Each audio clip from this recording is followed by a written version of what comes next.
오늘 사건 파일 이수정 교수 모시겠습니다. 네, 안녕하십니까. 네, 법승TV 이승우 변호사 모십니다. 네, 안녕하십니까. 37.4 한 잔씩 드시고 시작하시죠. 네. 이거 마시면 20분 후에 체온이 0.9도 상승, 37.4가 됩니다.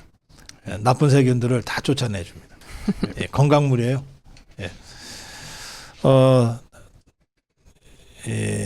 세 번째 슈퍼라고 함께 축하해 주세요 하시면서 슈퍼챗 하셨고요.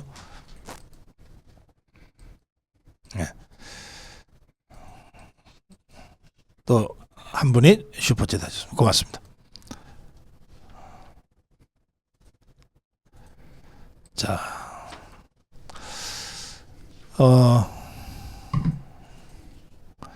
과일값을 업무 추진비로 썼는데 그걸 법화가 아니라 현금으로 이재명이가 직접 결제했다. 이게 팩트입니까? 예, 그렇게 과일값은 순회동으로 들어갔다라는 내용으로 되어 있어서요. 네. 그 부분 관련해서는 뭐 누가 먹었는지까지 제가 모르겠지만 순회동이 이제 성남 분당구 순회동이니까요. 네. 그 집으로 배송돼서 사용됐던 형태고 네. 또 관련돼서 현금이랑 법카드를 다 사용된 것도 다양한 그 경기도 내부에 있는 기관들에서 사용하는 그런 업무 추진비들을 사용했다. 이렇게 내용까지 나온 것은 다 확인이 된 것 같습니다. 그럼 이거는 법적으로는 어떤 책임을 물을 수 있습니까?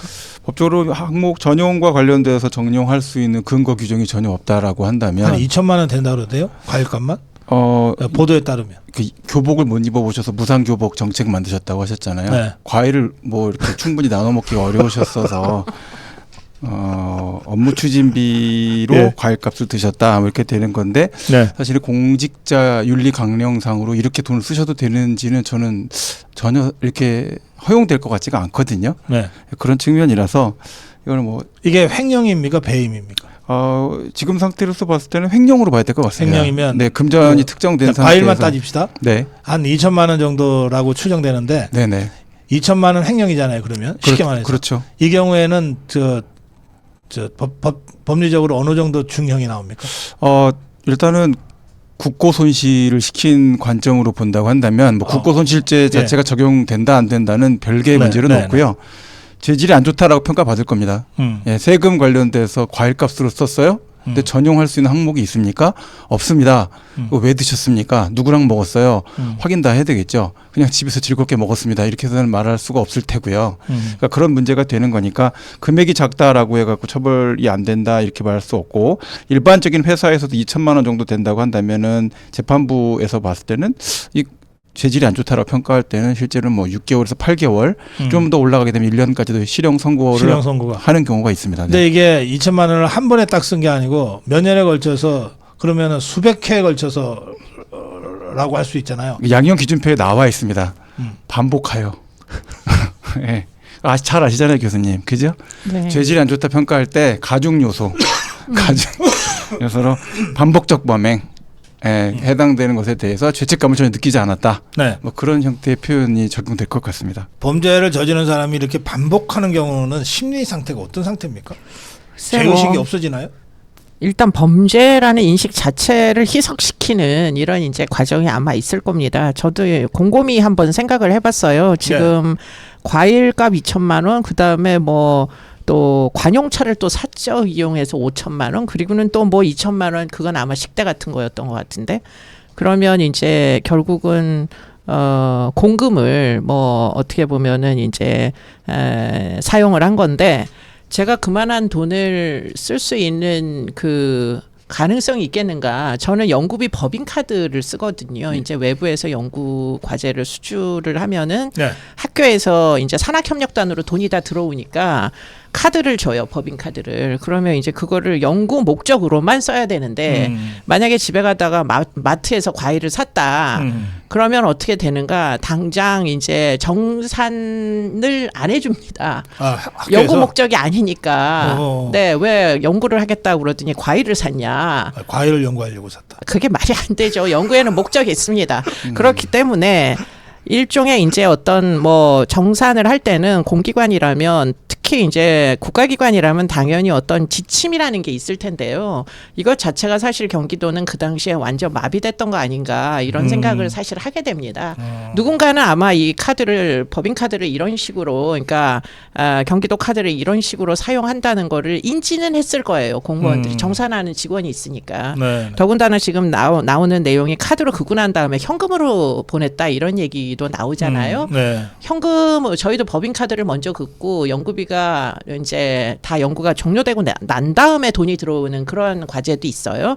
그러면은 일단은 먼저 외상으로 카드를 다 긋고 그래야 되는데 그걸 6개월을 안 기다려줍니다. 학교에서. 그렇기 때문에 한 달마다 정산을 해야 될 때 제 돈을 먼저 쳐 넣어야 되는 경우가 있어요. 그럴 때 현금으로 절대 받지 않습니다. 그러니까 결국 계좌로 이체를 해야 돼요. 그 흔적이 남아야 되니까. 그런데 지금 현금으로 줬다는 게 저는 이제 더 이해가 안 되는 게 그렇게 현금으로 주고 받을 수가 없는 돈이에요. 범죄 은닉하려고 그랬나? 계좌 흔적이 남으면 안 되는 거죠.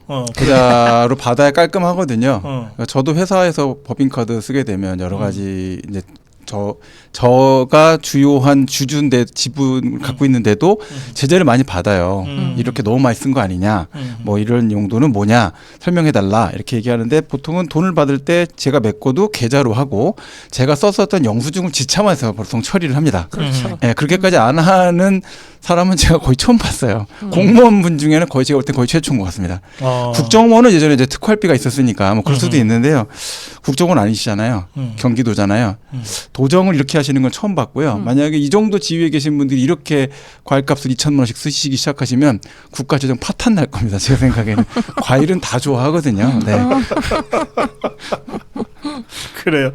저기 그 이재명이는 그 관용차 논란인데 이재명은 카니발 타고 다녔다 그러더라고요. 근데 김혜경은 제네시스를 타고 다녔대요. 네. 둘 다 관용차인데 네, 네. 이제 김혜경이 주로 사적으로 이용한 관용차는 제네시스라고 그러는데 제가 뭐 차는 잘 모릅니다만 카니발보다 제네시스가 더 고급 차라고 그러대요. 제네시스가 좀 더 비싸죠. 좀 더 좋은 차인데요. 지금 제가 좀 내용 찾아보니까 성남시에 있을 때도 김혜경 씨가 관용 차량을 계속 써서 네. 그것 때문에 지적당하고 했었던 것들이 있더라고요. 2011년도부터. 네. 그러니까 이제 차가 이게 한번 좋은 걸 타면 다운그레이드가 좀 어렵잖아요. 그래서 계속 이렇게 좋은 걸 타셔야 되는. 그런 걸로 보면은 네. 저기 이재명도 좋은 차를 타고 싶었을 텐데 그 김혜경이 차니까 한번 뭐 타지도 못하고. 수행비서가 타야 되니까 카니발 정도 돼서 이제 개조해서 보통 쓰거든요. 예. 그렇게 해서 개조해서 쓰면 그게 이제 꽤 차가 좋아집니다.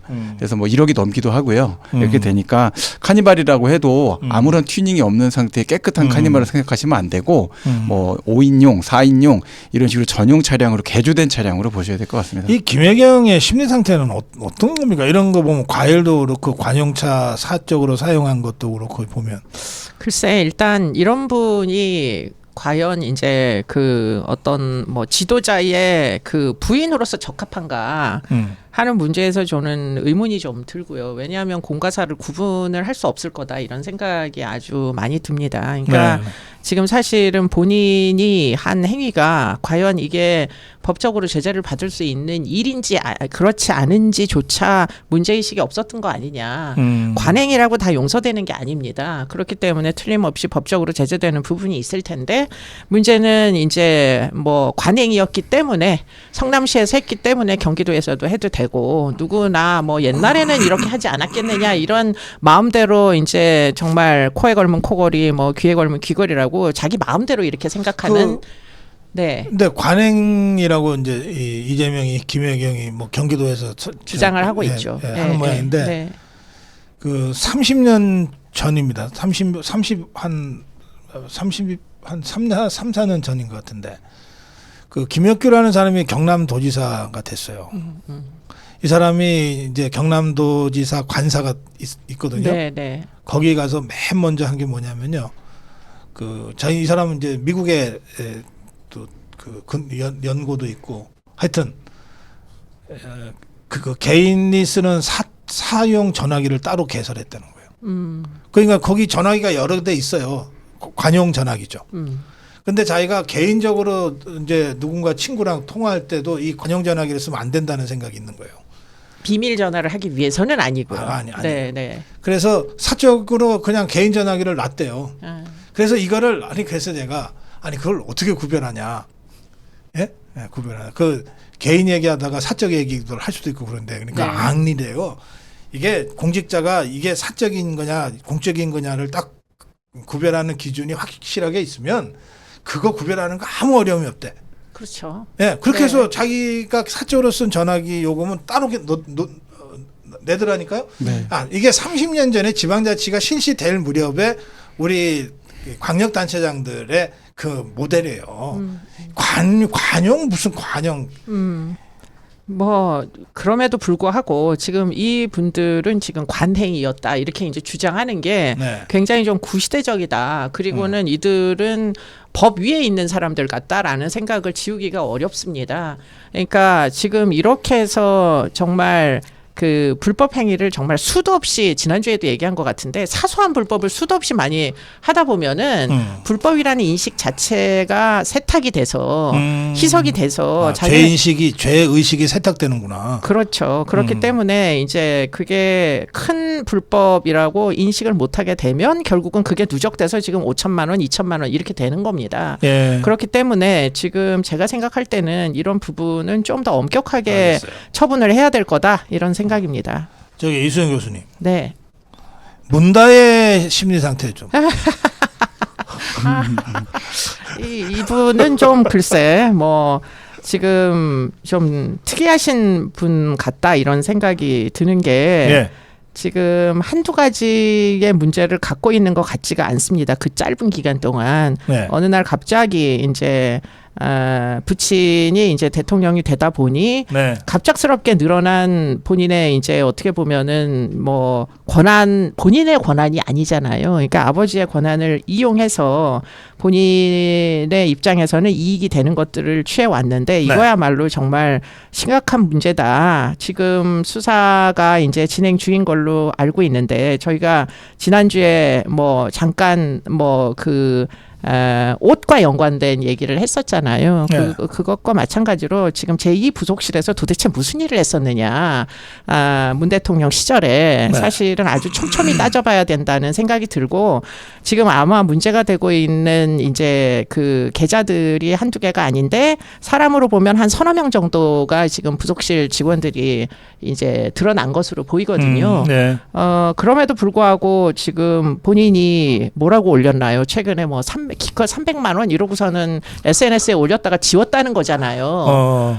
그런 심정이 저는 더 이해가 안 돼요. 그 당시에 뭐 워낙에 초월적 권한을 갖고 있으니까 잠깐 뭐 착각하여 잘못을 저지르면 나중에 처벌받으면 되는 건데 문제는 대통령을 물러나고 난 다음에도 지금 사실은 대통령의 딸이 아니잖아요. 아닌데 기껏 300만 원 이렇게 올리는 그 심보는 도대체가 얼마나 간이 큰가 하는 걸 보여주는 어차피 뭐 요즘 아무것도 처벌 안 되니까 네. 나도 결국 그런 일들을 과거에 했었지만 뭐 보니까 빌라를 한두 개 샀다 팔았다 한 게 아니더라고요. 그렇기 때문에 이 사람도 정말 짧은 기간 안에 수없이 많은 뭐 자기의 이익을 뭐 그 추구를 했는데 이게 결국은 지금 드러나는 와중에 있는데 공포심이 별로 없어요. 그런 걸 보면 사람들이 이제 피의자들이 일단은 경찰에 의해서 자신의 과거의 잘못이라도 인지되기 시작하면 굉장히 위축되거든요. 그래서 공개적인 행위들을 하다가도 멈추고 또는 이제 뭐 가능하면 자기에게 유리한 방식으로 변명하고 이렇게 하는 게 일반적인데 오히려 지금 경찰의 수사의 과정을 비하하는 듯한 SNS 글은 이거는 수사기관을 너무 얕잡아 보는 거 아닌가. 이 사람은 도대체 무슨 생각인가. 성격적인 문제도 좀 가지고 있는 게 아닌가 이런 생각이 좀 들기도 합니다. 예, 뭐 웬만해 가지고는 이제 세상이 자기 중심으로 돌아가다 보니까 뭐 외부에서 문제 정도를 지적해 가지고는 별로 위축되지 않는 그런 이제 성격적인 문제, 뭐 그래요. 자기 중심적이고 좀 자기 도치적이고 이런 부분에 상당히 좀 일반인들과는 다른 특성을 갖고 있는 게 아닌지 이런 예. 생각들을 하게 됩니다. 그 문다혜가 청와대 직원들하고 동거래 한 것 그 자체만으로 무슨 불법이다 이런 건 아니겠죠? 돈거래 자체만 갖고 문제가 될 수는 없는데요. 네. 이제 직원으로 일하시면서 돈거래 하고 싶으신가요? 상급자의 자녀와 한 번도 생각해보고 싶지 않으실 거예요. 그렇지. 귀찮고 번거롭고 문제 생기면 피곤하고. 그죠? 근데 저는 이 문다혜 씨의 행동을 보면서, 그다음에 김혜경 씨의 행동을 보면서 예. 공통분모로 한 분이 관계가 있다고 저는 생각이 돼요. 누구예요? 김정숙님. 네. 네. 왜냐하면 관용차 정도가 아니라 관용 비행기를 쓰셨잖아요.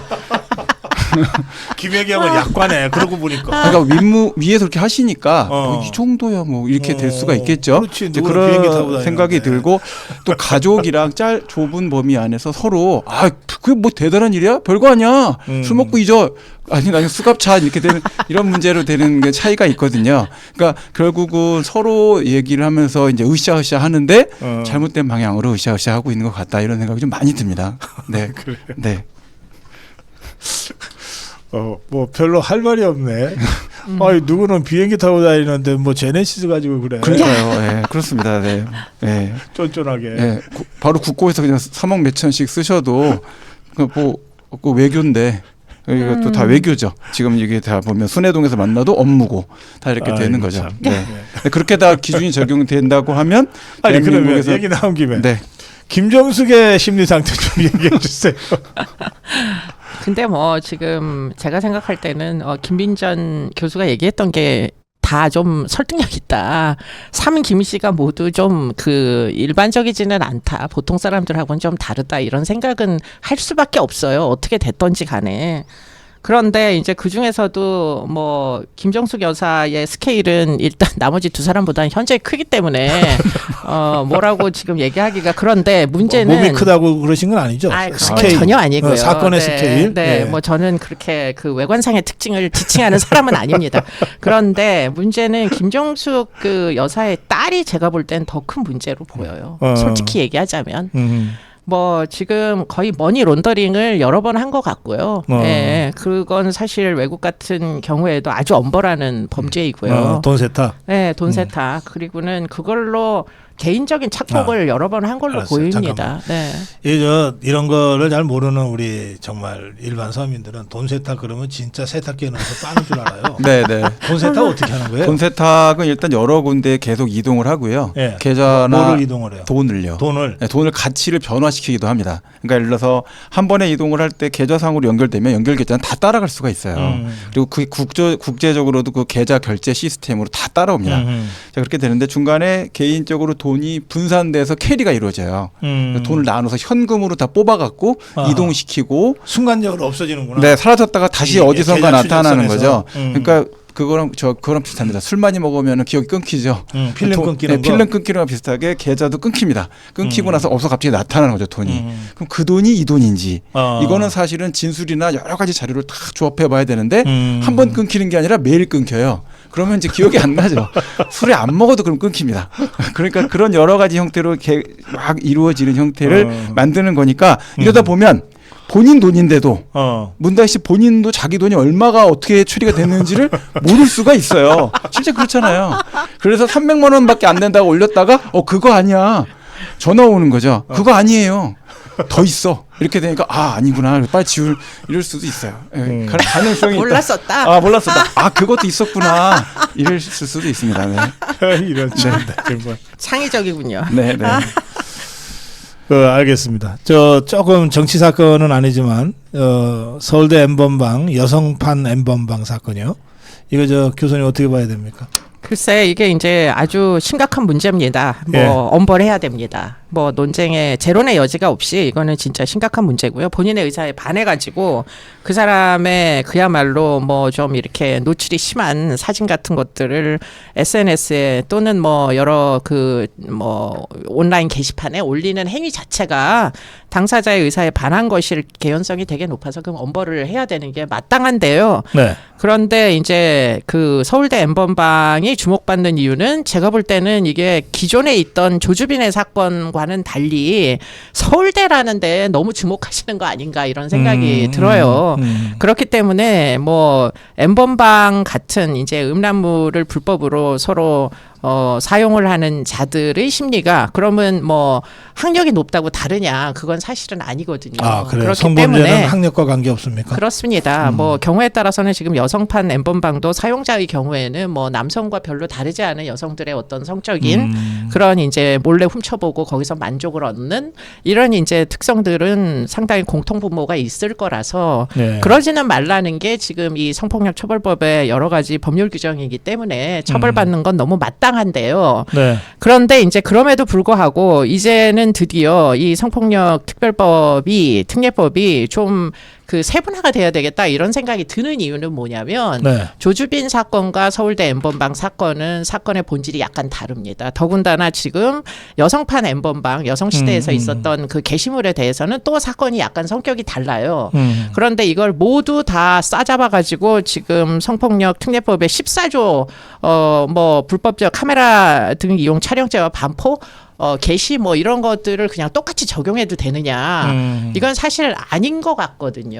왜냐하면 조주빈 사건의 예, 교수님은 어느 범죄고 세 가지 사례를 드셨으니까 네, 네, 어느 네. 범죄가 제일 사악한 겁니까? 사악하다는 기준으로 얘기하시면 나쁘다. 저도 좀 어려운데요. 왜냐하면 불법이냐 아니냐를 따지는 거랑 사악하다는 좀 약간 차이가 있는 거라서. 죄질이 나쁘다. 네, 그런데 이제 그 조주빈 사건 사실 범죄 수익을 돈 때문에 저지른 거예요. 그래서 협박이나 공갈이나 폭력까지도 사실 사용을 해서 피해자들 입장에서 보면 아주 피폐해져서 사실 조주빈 사건보다 더 끔찍한 사건이 있느냐 저는 찾아보기가 어렵다. 그럼 제일 조주빈 사건이 제일 제일 사악하고 어렵다. 죄질이 예, 나쁘다. 그렇습니다. 그런데 이제 서울대 N번방 사건은 이거는 비밀리에 이제 이게 딥페이크 일종의 이제 합성 사진. 그렇습니다. 직접 무슨 폭력이나 협박을 사용한 것도 아니다 보니까 그러나 어쨌든 불법 촬영물이긴 그 불법 이제 영상물이긴 하죠. 그리고 게시, 유포, 반포 뭐 이런 거 다 했죠. 그리고는 지금 이 그 여성판 N번방이라는 여성시대 N번방은 지금 또 좀 달라요. 이거는 이제 채팅 앱을 통해 가지고 데이팅 상대에 대한 개인 정보를 올리고 그리고는 일부 이제 본인과 뭐 만났던 사람들의 신체 사진을 올려가지고 그거를 품평회 같은 걸 했다는 거예요. 그 이제 SNS 상에서 그렇기 때문에 이제 그런 것들의 경우에는 지금 조주빈 사건하고는 또 성격적으로 굉장히 다릅니다. 그렇기 때문에 이걸 거기도 돈을 요구하거나 이런 건 아니고요. 그렇죠. 다 이거를 싸잡아가지고 지금 일부 정치인들 같은 경우에는 내용을 자세히 보지 아니하고 지금 계속 언급을 하면서 회자되고 있는데 이렇게 좀 너무 어떻게 보면 좀 약간 남용되고 있는 거 이런 지점은 좀 앞으로 법률 적용을 할 그래요. 때도 좀 구분을 해야 될 거다 이런 생각이 듭니다. 예, 법리적으로 좀 정리해 주십시오. 네, 일단은 지금 해주신 바와 같이 이제 현행 법률로만 말씀을 드리면 네. 아동 청소년 성착취물 제작 그 관련된 거 소지 뭐 전시 상영 시청 관련된 것은 이제 아청법이라는 법에 적용을 받고 무조건 거의 구속됩니다. 이 사건 관련돼서. 근데 이 사건에서는 지금 아청물이 일부 있다라는 정도고요. 서울대라는 곳에 꽂힌 부분 저도 교수님하고 완전 동의하는데요. 오히려 공부 잘하신 분들 중에 도착적인 분들이 꽤 많습니다. 그러니까 그거랑은 상관이 없고요. 전혀 상관이 없고. 자, 그다음에 지금 상태에서 보면 이제 중요한 문제가 저번에 한번 윤 대통령님도 그런 일이 있었죠. 또 아이유가 이번에 밤의 한갱 관련돼서 지금 막 올라오는데 성적 목적 말고도 영상으로 딥페이크를 하는 것을 이제 가중처벌하는 규정이 좀 필요하다. 성적 목적이 꼭 있어야 되는 건 아니거든요. 사람을 완전히 다 망가뜨려 버릴 수도 있습니다. 그리고 어느 순간에 생각지도 못한 시점에 공개가 돼 버릴 수가 있어서 그 진위 여부를 다툴 수 없는 상태를 만들 수도 있거든요. 자, 그래서 이 점과 관련된 거 한 가지. 그다음 성적 목적과 관련돼서도 조금 더 포괄적으로 좀 적용할 수 있는 조항이 필요하다. 그다음에 지금 말씀하신 것처럼 이제 품평회 요거는 제가 볼 때는 처벌 수위를 어떻게 할 것이냐 이게 좀 고민스러운 부분이 있습니다.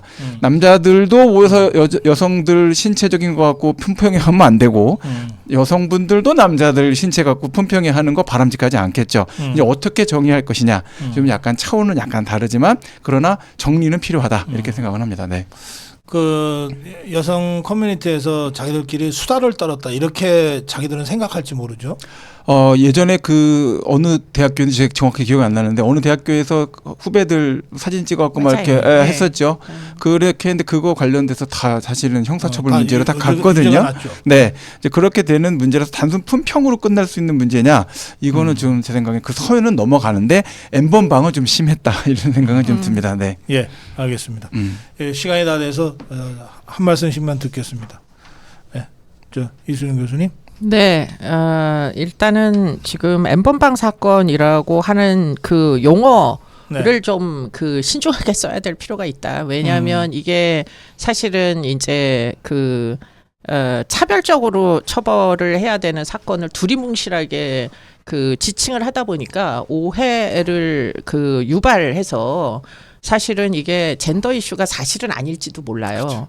그런데 이거를 정치적으로 젠더 이슈로 몰고 가는 대상 사건이 되어버리면 그때부터는 아무도 잘잘못을 가릴 생각을 안 하고 마구 비난하거든요. 그런 부분은 좀 지양을 했으면 좋겠다 이런 생각이 있고요. 네. 아까 변호사님 말씀하신 중에 이제 딥페이크 의 문제 이거는 꼭 성적 목적이 아니어도 그렇습니다. 예 특히 이제 선거철에 예. 딥페이크를 하면 도저히 해명할 수가 없을 정도로 아주 선거에 아주 악영향을 미칠 수 있어요. 그렇습니다. 네. 그렇기 때문에 앞으로 우리 사회에서 지금 이런 종류의 이제 여론을 호도하기 위해서 만들어진 딥페이크 같은 경우에 아주 엄벌한다거나 예, 예. 이런 법률이 새로 제정될 필요가 있다 이런 생각이 듭니다. 네. 네, 인용문을 하나 말씀을 네. 좀 드리겠습니다. 도둑은 원래 잡아가지고 뿌린 대로 거두게 저지른 만큼 처벌되게 해야 되는 게 맞는데 나쁜 짓 한 사람들 입장에서는 안 당하고 싶거든요. 그러니까 나 잡지 마라고 할 수는 없고 다른 걸로 물타기를 하는 거죠. 정치 보복이다. 정치적 목적을 가지고 하는 것 아니냐. 이렇게 말하신 분이 있었습니다. 2017년 12월 YTN과의 인터뷰에서 이재명 대표가 한 말입니다. 네. 맞네. 네, 이상입니다. 네. 이재명이가 한 말이다. 그렇습니다. 이재명이를 그대로 적어 한 갖고 왔습니다. 말이다. 네, 그대로 적어 갖고 왔습니다. 네, 네. 네. 아 요새는 이게 토시 달기가 힘들어. 네, 사건 파일 이승우 법정 TV 이승우 대표 그리고 이수정 교수 함께했습니다. 고맙습니다. 고맙습니다.